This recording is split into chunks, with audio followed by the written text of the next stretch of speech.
ಎಲ್ಲ ಒಂದು SLC ವಿದ್ಯಾರ್ಥಿಗಳಿಗೆ ಟ್ರೂ ಸಿಕೆ PCL ಚಾನಲ್ಗೆ ಸ್ವಾಗತ. ನಾನು ಚೇತನ್ ಸಿಕೆ. ಇವತ್ತಿನ ಈ ಒಂದು ವಿಡಿಯೋದಲ್ಲಿ ನಿಮಗೆ SLC FA3 ಎಕ್ಸಾಮ್ಗೆ ಕನ್ನಡ ವಿಷಯದ ಒಂದು ಪ್ರಶ್ನೆ ಪತ್ರಿಕೆ ಉತ್ತರ ಸಹಿತ ನೋಡೋಣ. ಈ ಒಂದು ಪ್ರಶ್ನೆ ಪತ್ರಿಕೆ ತುಂಬಾ ಇಂಪಾರ್ಟೆಂಟು. ಸೊ ಇಲ್ಲಿರೋ ಕ್ವಶನ್ ನಿಮ್ಮ FA3 ಎಕ್ಸಾಮ್ಗೆ ರಿಪೀಟ್ ಆಗ್ತವೆ. Okay, so very important.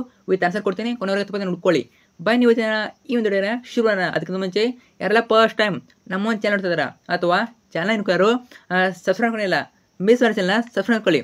ಯಾಕಂದ್ರೆ ಇದೇ ರೀತಿ ಮುಂಬರುವ ಮೇಲೆ FA3 ಎಕ್ಸಾಮ್ನ ಎಲ್ಲ ವಿಷಯಗಳ ಕ್ವಶನ್ ಪೇಪರ್ ಆಗಿರ್ಬೋದು, ಕೀ ಉತ್ತರ ಸಹಿತ ಆಗಿರ್ಬೋದು, ಜೊತೆಗೆ ಈಗಲೇ ಬೋರ್ಡರು ನಿಮಗೆ ಎಲ್ಲ ವಿಷಯಗಳ ಮಾಡಲ್ ಕ್ವಶನ್ ಪೇಪರ್ ಬಿಟ್ಟಿದ್ದಾರೆ. ಅವಕ್ಕೆಲ್ಲ ಕ್ಯಾನ್ಸಲ್ ಹಾಕ್ತೀವಿ. ಜೊತೆಗೆ ನಿಮಗೆ ಆನ್ಯುವಲ್ ಎಕ್ಸಾಮ್ಗೆ ಪ್ರತಿಯೊಂದು ವಿಷಯದ ಪಾಸಿಂಗ್ ಪ್ಯಾಕೇಜು, ಸ್ಕೋರಿಂಗ್ ಪ್ಯಾಕೇಜು ಮತ್ತು ಫಿಕ್ಸ್ ಬರುವಂಥ ಪ್ರಶ್ನೆಗಳು, ಕ್ವಶನ್ ಪೇಪರ್ಗಳು ಎಲ್ಲ ವಿಡಿಯೋಗಳು A to Z ಇದೇ ಒಂದು ಚಾನಲ್ ಹಾಕ್ತೀವಿ.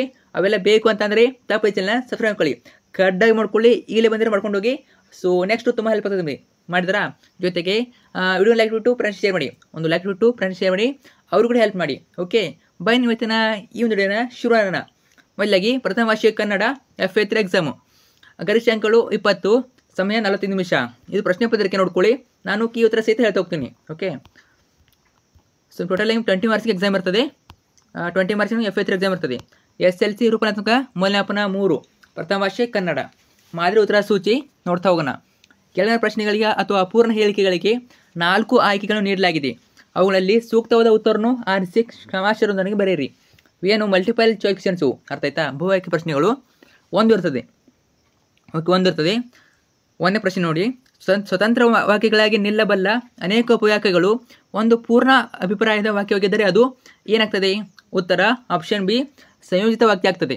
ಇನ್ನು ಎರಡನೇ ಮೇನಲ್ಲಿ ಮೊದಲೆರಡು ಪದಗಳಿರುವ ಸಂಬಂಧಂತೆ ಮೂರನೇ ಪದಕ್ಕೆ ಸರಿ ಹೊಂದುವ ಸಂಬಂಧಿ ಪದವನ್ನು ಬರೆಯಿರಿ.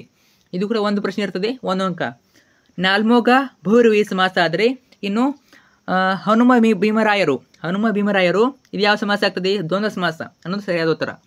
ಇನ್ನಷ್ಟು ಮೂರನೇ ಮೇನು, ಕೆಳಗಿನ ಪ್ರತಿಯೊಂದು ಪ್ರಶ್ನೆಗಳಿಗೆ ಒಂದೊಂದು ವಾಕ್ಯಗಳು ಉತ್ತರಿಸಿ. ಸೊ 3 ಪ್ರಶ್ನೆ ಇರ್ತವೆ. ಓಕೆ, 3 ಪ್ರಶ್ನೆ ಇರ್ತವೆ. ಪ್ರಶ್ನೆಗೆ 3, ಗಡಿ ಪ್ರದೇಶದಲ್ಲಿ ಬ್ಲಾಕ್ಔಟ್ ನಿಯಮವನ್ನು ಏತಕ್ಕಾಗಿ ಪಾಲಿಸಲಾಗುತ್ತದೆ?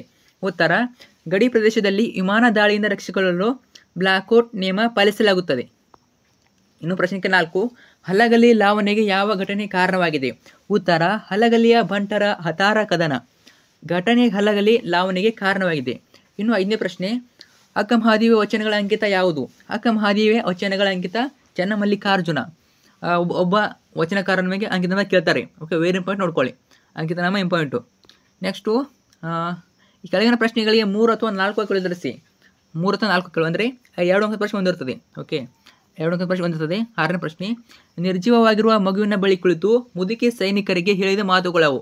ಉತ್ತರ, ನಿರ್ಜೀವವಾಗಿರುವ ಮಗುವನ್ನು ನೋಡಿ ಮುದುಕಿ ನಿರಾಶೆಯಿಂದ ಇಷ್ಟು ವರ್ಷಗಳಿಂದಲೂ ಹಂಬಲಿಸಿ ಹುಟ್ಟಿದ ಮಗು ಕೊನೆಗೂ ದಕ್ಕಲಿಲ್ಲವಲ್ಲ, ಈ ಯುದ್ಧವೆಲ್ಲದೆ ಹೋಗಿದ್ದರೆ ನನ್ನ ಮಗುವನ್ನು ಹೇಗಾದರೂ ಬದುಕಿಸಿಕೊಳ್ಳುತ್ತಿದ್ದವರೆಲ್ಲ ದೇವರೇ, ಈ ಮನುಷ್ಯರಿಗೆ ಎಂಥ ಬುದ್ಧಿ ಕೊಡುತ್ತೀಯ ಎಂದು ಹೇಳಿದಳು. ಇನ್ನು ಕೊಟ್ಟಿರುವ ಗಾದೆಗಳ ಅರ್ಥವನ್ನು ವಿವರಿಸಿ ಬರೀರಿ. ಗಾದೆ ಇರ್ತದೆ, ನಿಮಗೆ ವಿಸ್ತರಿಸಿ ಬರೀಬೇಕು. ಇದು 3 ಅಂಕಕ್ಕೆ ಇರ್ತದೆ. 3 ಅಂಕಕ್ಕೆ ಪ್ರಶ್ನೆ ಇರ್ತದೆ. 7ನೇ ಪ್ರಶ್ನೆ, ಸತ್ಯಕ್ಕೆ ಸಾವಿಲ್ಲ, ಸುಳ್ಳಿಗೆ ಸುಖವಿಲ್ಲ. ಓಕೆ, ನೋಡ್ಕೊಳ್ಳಿ. ಮೊದಲೇನು ಏನು ಬರೀಬೇಕು? ಗಾದೆ ಯಾವುದೇ ಬೇರೆ ಗಾದೆ ಬರೀರಿ. ಒಂದು ಸಾಲನ ಬರೀಲೇಬೇಕು. ಯಾವುದದು? ಗಾದೆಗಳು ಜನಪದರ ಜೀವನದ ಅನುಭವದ ನುಡಿಮುತ್ತುಗಳು. ಇವುಗಳಿಂದ ಜೀವನದ ಮೌಲ್ಯ ಹೆಚ್ಚುತ್ತದೆ. ಆದ್ದರಿಂದಲೇ ವೇದ ಸುಳ್ಳಾದರೂ ಗಾದೆ ಸುಳ್ಳಾಗುವುದು, ಗಾದೆಗಳನ್ನು ವೇದಗಳಿಗೆ ಸಮಾನ ಎಂದು ಹೇಳುವರು ಅಂತ ಹಲವು ಪ್ರಸಿದ್ಧ ಗಾದೆಗಳಲ್ಲಿ ಸತ್ಯಕ್ಕೆ ಸಾವಿಲ್ಲ, ಸುಳ್ಳಿಗೆ ಸುಖವಿಲ್ಲ ಎಂಬ ಗಾದೆ ಒಂದಾಗಿದೆ. ಸತ್ಯ ಸದಾ ಜೀವಂತವಾದುದು, ಸುಳ್ಳು ಎಂದು ಸುಖವನ್ನು ಕೊಡಲಾರದು ಎನ್ನುವುದು ಈ ಗಾದೆಯ ಅರ್ಥ. ಸತ್ಯ ಶಾಶ್ವತವಾದದ್ದು. ಆ ದೃಷ್ಟಿಯಿಂದಲೇ ನಮ್ಮ ರಾಷ್ಟ್ರೀಯ ಲಾಂಛನದಲ್ಲಿ ಅಂದರೆ ಅಶೋಕ ಚಕ್ರದಲ್ಲಿ ಸತ್ಯಮೇವ ಜಯತೆ ಎಂಬ ಬರಹ ಕಲ್ಪಾಂತರ ಸ್ಥಾಯಿಯಾಗಿ ರಾರಾಜಿಸುತ್ತದೆ. ಸತ್ಯಕ್ಕೆ ಜಯ, ಸತ್ಯವಂತರಿಗೆ ಎಂದಿದ್ದರೂ ಜಯವಿದ್ದೇ ಇರುತ್ತದೆ ಎಂದು ಎಲ್ಲ ಧರ್ಮಗಳಿಂದ ತಿಳಿದು ಬಂದಿದೆ. ಸತ್ಯ ಹರಿಶ್ಚಂದ್ರ ಜೀವನವೆಲ್ಲ ಸತ್ಯಕ್ಕಾಗಿ ಹೋರಾಡಿ ಶಾಶ್ವತವಾದ ಕೀರ್ತಿಯನ್ನು ಪಡೆದನು. ಗಾಂಧೀಜಿ, ಸ್ವಾಮಿ ವಿವೇಕಾನಂದ ಮೊದಲಾದ ಮಹಾತ್ಮರು ಸತ್ಯ ಜೀವನ ನಡೆಸಿದರು. ಸತ್ಯವನ್ನೇ ನುಡಿಯಿರಿ, ಪ್ರಿಯವಾದುದನ್ನೇ ಹೇಳಿರಿ ಎಂಬುದನ್ನು ನೀತಿವಾಕ್ಯವು ಸತ್ಯ ನೀತಿ ಎಂಬುದನ್ನು ಸಾರುತ್ತದೆ. ಇನ್ನು ಸುಳ್ಳಿಗೆ ಸುಖವಿಲ್ಲ, ಸುಳ್ಳಿನ ಒಡನಾಟ ಕೆಸರೊಳಗೆ ಮುಳ್ಳು ತುಳಿದಂತೆ. ಸುಳ್ಳು ಹೇಳಿ ಆ ಸುಳ್ಳು ಬಯಲಾದಾಗ ಮನುಷ್ಯ ತನ್ನ ಗೌರವ, ಅಂತಸ್ತು, ನಂಬಿಕೆ ಕಳೆದುಕೊಳ್ಳುವುದರ ಜೊತೆಗೆ ಮಾನಸಿಕವಾಗಿ ನೆಮ್ಮದಿಯನ್ನು ಹಾಳು ಮಾಡಿಕೊಳ್ಳಬೇಕಾಗುತ್ತದೆ. ನೆಕ್ಸ್ಟು, ಸುಳ್ಳು ಬಂದು ಬಲಿ ಇದ್ದ ಹಾಗೆ, ಅದರಲ್ಲಿ ಸಿಕ್ಕಿಬಿದ್ದರೆ ಹೊರಬರುವುದು ಕಷ್ಟ. ಆದ್ದರಿಂದ ಸುಳ್ಳಿನ ದಾಸರಾಗಿ ಜೀವನವನ್ನು ಹಾಳು ಮಾಡಿಕೊಳ್ಳುವ ಬದಲು ಸತ್ಯವೆಂಬ ಬೆಳಕಿನ ಹಾದಿಯಲ್ಲಿ ನಡೆದು ಜೀವನ ಸಾರ್ಥಕಗೊಳಿಸಿಕೊಳ್ಳಬೇಕು. ಸತ್ಯವೇ ಬೆಳಕು, ಸುಳ್ಳೇ ಕತ್ತಲು, ಸತ್ಯಕ್ಕೆ ಸಾವಿಲ್ಲ, ಸುಳ್ಳಿಗೆ ಸುಖವಿಲ್ಲ ಎಂಬ ಮಾತನ್ನು ಎಂದಿಗೂ ಯಾರು ಮರೆಯಬಾರದು. ನೋಡ್ಕೊಳ್ಳಿ, ಈ ರೀತಿನೂ ಗಾದೆನ ಬರೀಬೇಕು. ನಿಮ್ಮ ಇಷ್ಟ, ನಿಮಗೆ ಯಾವ ರೀತಿ ವಿವರಣೆ ಬರ್ತದೆ ಆ ರೀತಿ ವಿವರಣೆ ಮಾಡಿ. ಅಥವಾ ಕ್ವಶನ್ನು, ಆಳಾಗಬಲ್ಲವನು ಅರಸನಾಗಬಲ್ಲನು. ಆಳಾಗಬಲ್ಲವನು ಅರಸನಾಗಬಲ್ಲನು.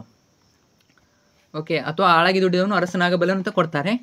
ನೋಡ್ಕೊಳ್ಳಿ, ಕೊಟ್ಟಿದ್ದು ನೋಡಿ, ಮೊದಲೇ ಬರಲೇಬೇಕು. ನೀವು ಸ್ಟಾರ್ಟಿಂಗಲ್ಲಿ ಏನಿರಬೇಕು, ಆರಂಭದಲ್ಲಿ ಗಾದೆಗಳು ಜನಪದ ಜೀವನದ ಅನುಭವದ ನುಡಿಮತ್ತುಗಳು, ಇವುಗಳಿಂದ ಜೀವನದ ಮೌಲ್ಯ ಹೆಚ್ಚುತ್ತದೆ. ಆದ್ದರಿಂದಲೇ ವೇದ ಸುಳ್ಳಾದರೂ ಗಾದೆ ಸುಳ್ಳಾಗದು, ಗಾದೆಯನ್ನು ವೇದಗಳ ಸಮಾನ ಎಂದು ಹೇಳೋರು. ಇನ್ನು ಬರೀರಿ, ಒಂದು ಅಂಕ ಇರ್ತದೆ. ಓಕೆ, ನೆಕ್ಸ್ಟ್ ನಿಮಗೆ ಕೆಳಗಿನ ವಾಕ್ಯ ಅಥವಾ ಹೇಳಿಕೆಗಳಿಗೆ ಸಂದರ್ಭ ಮತ್ತು ಸ್ವಾರಸ್ಯವನ್ನು ಬರೀರಿ. ಸಂದರ್ಭ ಪ್ರಶ್ನೆ ಒಂದಿರ್ತದೆ, ಒಂದು ಪ್ರಶ್ನೆ ಸಂದರ್ಭ ಕೇಳ್ತಾರೆ ನಿಮಗೆ 3 ಅಂಕಕ್ಕೆ. 8ನೇ ಪ್ರಶ್ನೆ, ಸಿಕ್ಕದ್ದು ತಗೊಂಡು ಸರದ ನಿಂತರೋ ಊರಿಗೆ ಕೊಳ್ಳಿ ಕೊಟ್ಟ.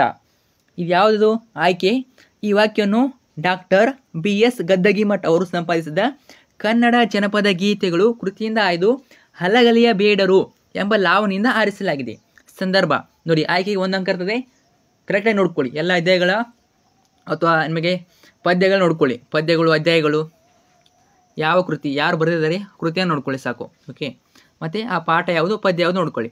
ಈ 3 ನೋಡ್ಕೊಂಡ್ರೆ ಸಾಕು, ನಿಮಗೆ ಆಯ್ಕೆ ಬರೀಬೋದು. ಇನ್ನು ಸಂದರ್ಭದಲ್ಲಿ ಹಲಗಲಿಯ ಬೇಡರ ಮೇಲೆ ವೀರ ಅಟ್ಟಹಾಸ ಪ್ರದರ್ಶಿಸಿದ ಬ್ರಿಟಿಷ್ ಸೈನಿಕರು ನಂತರ ಬೇಡರ ಕೃಷಿ ಉಪಕರಣಗಳಾದ ಕೊಡಲಿ, ಕೋರೆ, ಕೊಡಕಬ್ಬಿನ ಆಹಾರ ಪದಾರ್ಥಗಳಾದ ಮೊಸರು, ಬೆಣ್ಣೆ, ಹಾಲು, ಉಪ್ಪು, ಎಣ್ಣೆ, ಅರಿಶಿನ, ಜೀರಿಗೆ, ಅಕ್ಕಿ, ಸಕ್ಕರೆ, ಬೆಲ್ಲ, ದಿನನಿತ್ಯ ಬಳಸುತ್ತಿದ್ದ ವಸ್ತುಗಳಾದ ಗಂಗಳ, ಚರಗಿ, ಮಂಗಳಸೂತ್ರ, ಬೀಸುವ ಕಲ್ಲು, ಹೀಗೆ ಸಿಕ್ಕ ವಸ್ತುಗಳನ್ನ ದೋಚಿದರು. ಸ್ವಲ್ಪ ಫಾಸ್ಟ್ ಹೇಳ್ತಾ ಇದ್ದೀನಿ, ಅಡ್ಜಸ್ಟ್ ಮಾಡ್ಕೊಳ್ಳಿ, ಓದ್ಕೊಳ್ಳಿ ನೀವು.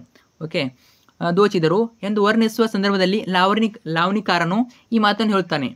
ಸ್ವಾರಸ್ಯ: ಹಲಗಲಿಯ ಬೇಡರ ಮೇಲೆ ನಿಷ್ಕರುಣೆಯಿಂದ ಗುಂಡು ಹಾರಿಸುವ ಬ್ರಿಟಿಷರ ಕ್ರೌರ್ಯದ ಪರಾಮಾವಧಿಗೆ ಕೈಗೆ ಸಿಕ್ಕ ವಸ್ತುಗಳೆಲ್ಲವೂ ದೋಚುವ ನೀಚ ಕೃತ್ಯ ಮೇಲಿನ ಮಾತಿನಲ್ಲಿ ಸ್ವಾರಸ್ಯಪೂರ್ಣವಾಗಿ ಮೂಡಿ ಬಂದಿದೆ. ಇನ್ನು ಲಾಸ್ಟ್ ಪ್ರಶ್ನೆ, ಲಾಸ್ಟ್ ಅಲ್ಲ, ಕೆಳಗಿನ ಪದ್ಯ ಭಾಗವನ್ನು ಪೂರ್ಣಗೊಳಿಸಿ ಬರೀರಿ. 3 ಅಂಕ ಇರ್ತದೆ ನಿಮಗೆ ಪದ್ಯ ಭಾಗ. ಯಾವ್ದು ಕೇಳ್ಬೋದು, ಇದನ್ನೇ ಕೇಳ್ಬೋದು ನೋಡಿ. ಹಸುರಾಗಸ ಕೇಳ್ಬೋದು, ನೋಡ್ಕೊಳ್ಳಿ. ಒಂದು ಪದ್ಯವನ್ನು ಕೇಳ್ತಾರೆ 3 ಅಂಕಕ್ಕೆ. ಓಕೆ, ಹಸುರಾಗಸ ಹಸುರು ಮಗಿಲು, ಹಸುರು ಗದ್ದೆಯ ಬಯಲು, ಹಸುರಿನ ಮಲೆ ಹಸುರಿನ ಕಣಿವೆ, ಹಸುರು ಸಂಜೆಯು ಬಿಸಿಲು. ನೋಡ್ಕೊಳ್ಳಿ, ಹಸುರಾಗಸ ಹಸುರು ಮುಗಿಲು, ಹಸುರು ಗದ್ದೆಯ ಬಯಲು, ಹಸುರಿನ ಮಲೆ ಹಸುರು ಕಣಿವೆ, ಹಸುರು ಸಂಜೆ ಈ ಬೀಸಲು, ಹೊಸ ಹೂವಿನ ಕಂಪು ಹಸುರು, ಎಲರಿನ ತಂಪು ಹಸುರು, ಹಕ್ಕಿಯ ಕೊರ್ಲೆಂಪು ಹಸುರು, ಹಸುರಳೆ ಹಸುರು. ಇನ್ನು ನೆಕ್ಸ್ಟು ಕೊಟ್ಟಿರೋ ಪ್ರಶ್ನೆಗಳಿಗೆ 8, 10 ವಾಕ್ಯಗಳು ತರಿಸಿ. 8, 10 ವಾಕ್ಯಗಳು ತರಿಸಿ.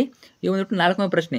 4ನೇ ಪ್ರಶ್ನೆ ಒಂದಿರ್ತದೆ, ಟೋಟಲಿಗೆ 4 ಅಂಕ. 10ನೇ ಪ್ರಶ್ನೆ, ಶಬರಿಯ ಚಿಂತೆ ಹಿಂಗಿ ಹೋದ ಸಂದರ್ಭದ ಸ್ವಾರಸ್ಯವನ್ನು ಬರೆಯಿರಿ. ವೇರಿನ ಪಾಯಿಂಟು, ಸಂದರ್ಭ ಸ್ವಾರಸ್ಯ ಕೇಳ್ತಾರೆ. ಯಾರ್ದು? ಶಬರಿಯ ಚಿಂತೆ ಹಿಂಗಿ ಹೋದ. ವೇರಿನ ಪಾಯಿಂಟು ಪ್ರತಿಯೊಂದು ಎಕ್ಸಾಮ್ನಲ್ಲಿ ಅದನ್ನು ಮೀಟರ್ ಮ್ಯಾಗಲಿ ಆ್ಯನುವಲ್ ಕೇಳ್ತಾನೆ ಇದ್ದಾರೆ. ಸೊ FA3 ಕೂಡ ಕೇಳ್ಬೋದು, ಚೆನ್ನಾಗಿ ಓದ್ಕೊಳ್ಳಿ. ಓಕೆ, ಆನ್ಸರ್ ಇದೆ, ವಿಡಿಯೋನ ಪಾಸ್ ಬಿಟ್ಟು ಆನ್ಸರ್ ನೋಡ್ಕೊಳ್ಳಿ. ಇನ್ನು 10ನೇ ಪ್ರಶ್ನೆ ಒಂದಿರ್ತದೆ ನೋಡಿ. 10ನೇ ಪ್ರಶ್ನೆ, ಶಬರಿ ಸಡಗರ ಸಂತೋಷ ಮೇಳದವರ ಹಾಡಿನಲ್ಲಿ ಹೇಗೆ ವರ್ಣಿತವಾಗಿದೆ ಬರೀಬೇಕು. ಓಕೆ, ಸೊ ಇಷ್ಟು ಈ ಒಂದು ಪ್ರಶ್ನೆ ಪತ್ರಕ್ಕೆ. ಈಗಾಗಲೇ ಚಾನಲ್ ನಿಮಗೆ FA3ಗೆ ಕನ್ನಡ, ಇಂಗ್ಲೀಷು, ಗಣಿತ, ಸಮಾಜ ವಿಜ್ಞಾನ ಎಲ್ಲ ಕೂಡ ಹಾಕ್ತೀವಿ. ಜಸ್ಟ್ ಚಾನಲ್ ಸಬ್ಸ್ಕ್ರೈಬ್ ಮಾಡ್ಕೊಳ್ಳಿ. ಮತ್ತು ಈಗಾಗಲೇ ಹಾಕಿದ್ದೀನಿ ನೋಡಿ, ಎಲ್ಲ ವಿಷಯಗಳ ಬ್ಲೂಪ್ರಿಂಟನ್ನು ಹಾಕಿದ್ದೀನಿ. ಮತ್ತು ಈಗಾಗಲೇ ಮಾಲ್ ಕ್ವಶನ್ ಡೌನ್ಲೋಡ್ ಮಾಡೋದಂತ ಅದನ್ನು ಕೂಡ ಹಾಕಿದ್ದೀನಿ. ಜಸ್ಟ್ ಸಬ್ಸ್ಕ್ರೈಬ್ ಮಾಡ್ಕೊಳ್ಳಿ, ವಿಡಿಯೋ ನೋಡ್ಕೊಳ್ಳಿ, ಫ್ರೆಂಡ್ಸ್ ಶೇರ್ ಮಾಡಿ. Thank you so much.